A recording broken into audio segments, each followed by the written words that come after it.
Quatrième volet de la saga la plus adorée et détestée à la fois du cinéma français. Bienvenue chez le beau parleur de l'action et du ciné d'auteur. Bonjour vous les cinéphiles et bienvenue dans cette critique en post-projection. On va parler aujourd'hui donc du quatrième volet de la saga populaire, on va l'appeler comme ça, en tout cas dans la forme, des Tuches. Quatrième volet, vous savez à peu près à quoi vous attendre, toujours réalisé donc par Olivier Barou, hein, avec le même casting. Je vais juste rappeler donc Isabelle Nanty dans celui-là, un personnage en plus de celui qu'elle interprète d'habitude dans la saga. On a Michel Blanc et nous avons aussi François Berléand parmi les invités. Avant toute chose, une petite réflexion sur ce film, et même j'aimerais dire sur ce genre de film en règle générale, mais surtout sur cette saga-là. C'est le quatrième volet, donc 3 films qui précèdent, plus celui-là, ouais je suis allé à l'école. Donc, ce qui veut dire que la saga fonctionne. Tout le monde vous dit que c'est une saga qui cartonne. Pourtant, si vous entendez les gens parler sur les réseaux sociaux et tout, c'est un film dégueulasse, horrible. Que se passe-t-il? N'y a-t-il pas une dissonance entre le nombre d'entrées en salle et ce qui se dit sur les réseaux sociaux? Et j'irai même plus loin, est-ce que ces entrées en salle ne signifient pas en fait que le film est très apprécié d'une grande partie des Français? Ce peut-être que l'on n'entend pas, ce peut-être qui traîne moins sur les réseaux sociaux, c'est pas impossible. Donc ce que je veux dire par là, c'est que indépendamment de ce que vous ou moi je peux penser du film de base, le film a un certain succès populaire vraiment. Et je serais pas surpris, peut-être, qu'avec les années, cette saga devienne une espèce de saga culte. Voilà, je sais pas, hein, moi je sais pas, mais je vois que c'est possible au niveau de sa popularité actuelle. Et une est vraiment dégueulasse, je les ai toujours dégueulasses, mais là c'est spécialement dégueulasse. Une autre réflexion, entre guillemets, sur cette saga, j'ai entendu dire plusieurs fois que c'est une saga qui se moquait du petit peuple, des prolos et tout. Et je me suis demandé si les gens ont vraiment vu les films, parce qu'en effet, le film part d'une base qui en fait, voilà, c'est des prolos, ils sont un peu cons, un peu, voilà, ils vivent dans leur campagne perdue, là, dans leur boussole, là, machin, truc, bidule, voilà, ces pauvres gars et tout. Et puis, dans les 3 premiers, en tout cas, je vous parle pas encore du 4e, à un moment donné, ils ont de l'argent, on va dire, qui leur permet d'intégrer un nouveau groupe de personnes, et c'est le groupe des personnes aisées. Et puis là-bas, ils vont faire leur truc de bouseux, hein. Et au bout d'un moment, au bout d'un moment, d'entrée de jeu, il y a dissonance entre ce que eux ils sont et le monde dans lequel ils sont. Hein, ils se retrouvent à ce moment-là. Et là, on se rend compte que nous dit le film, que ces petits gars du petit peuple, peut-être un peu cons, en fait, ils ont des valeurs humaines plus grandes que ceux qui ont de l'argent, qui ne pensent qu'à ça, etc., etc. Si vous regardez la saga, en tout cas dans mon souvenir, j'avoue que le 1, le 2, dans le 2, il y a ça, je crois, mais dans le 3, il me semble, c'est à peu près la même idée, hein. Je veux dire, en réalité, c'est pas un film qui se moque de ces gens-là, c'est un film qui prend le stéréotype pour finalement nous dire ça, finalement, c'est peut-être pas si mal. Donc, je trouve pas du tout que ce soit une saga qui se moque, dans le fond, de ça. Après, évidemment, c'est une saga légère, qui cherche pas non plus à faire, je sais pas moi, un grand débat politique et tout, c'est de l'humour populaire, je le répète, hein, populaire, prolo, proche du pop, blablabla, donc je vois pas pourquoi on agresserait ce film, enfin cette saga de films, à ce niveau-là. Bref, on va partir donc sur ce 4e volet, 4e film, qui a une petite originalité, c'est ce que je vous ai dit tout à l'heure, c'est-à-dire du petit peuple qui se retrouve dans une classe sociale supérieure, et ben ça n'a pas lieu. Ça n'a pas lieu dans ce film, donc il y a une forme d'originalité dans le scénario, j'aurais trouvé que ça aurait été un petit peu redondant s'il faisait encore la même chose, il y a une forme d'originalité.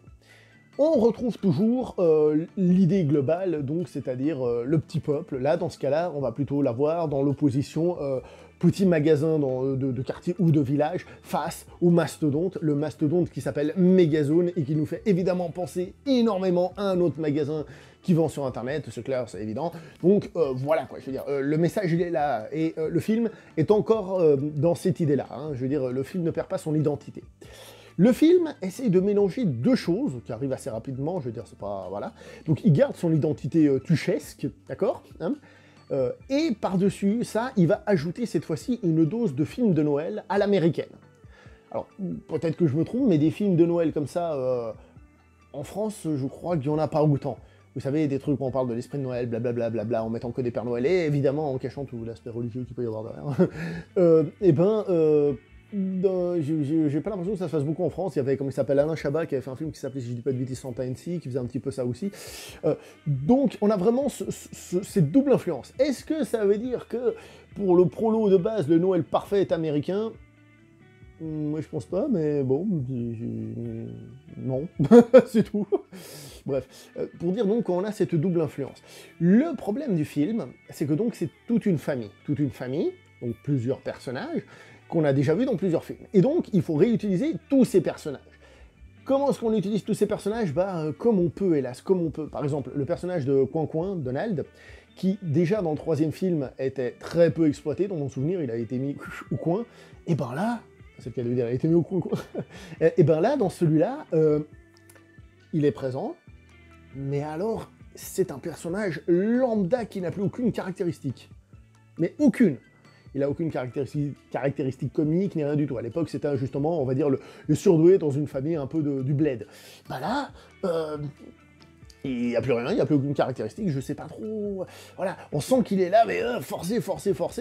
Pour les autres, on sent que tout a déjà plus ou moins été dit. Le personnage de Wilfried, il va faire encore le con, c'est-à-dire le personnage, et puis il y aura 2-3 blagues sur des animaux, mais ça s'arrête là. La sœur, encore elle aussi faire des trucs liés à la Miss et tout ça, mais c'est des choses qu'on a plus ou moins, je crois, dans la saga déjà vues.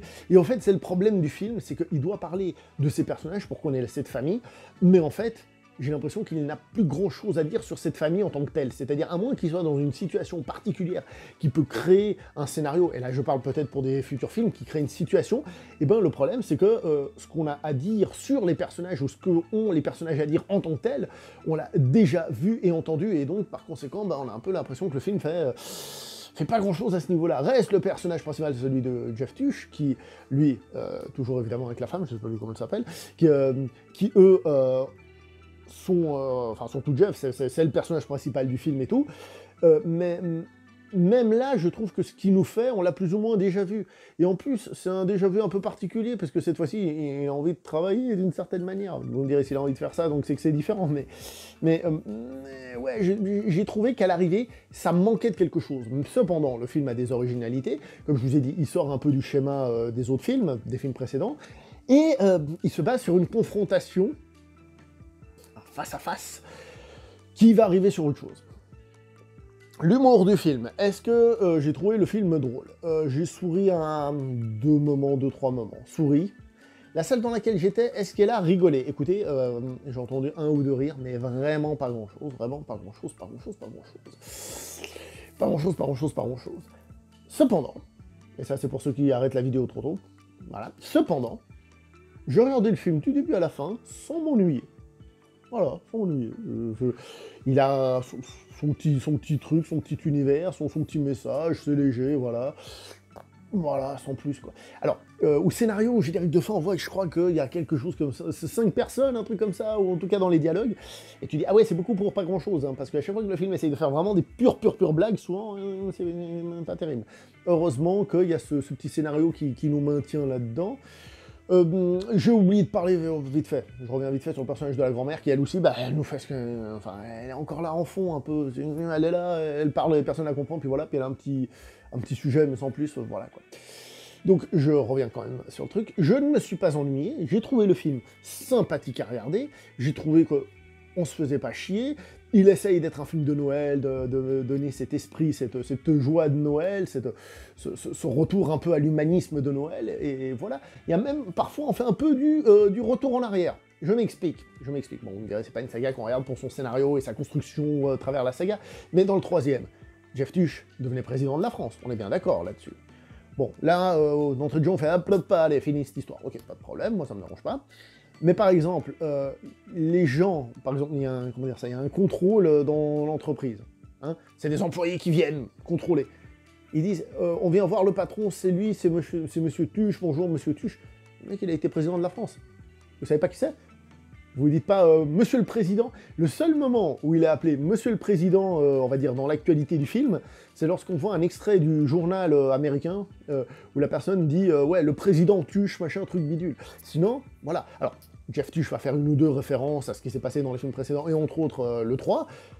Mais tu te dis, ouais, c'est quand même bizarre que, je sais pas, que les gens qui soient pas plus médiatiquement exposés ou des trucs comme ça. Enfin bref, c'est peut-être du détail, mais je trouve que là, voilà, c'est un petit peu dommage. Bref, je veux pas aller beaucoup plus loin. C'est le 4e, vous savez déjà si vous aimez, si vous détestez, ben voilà. Hein.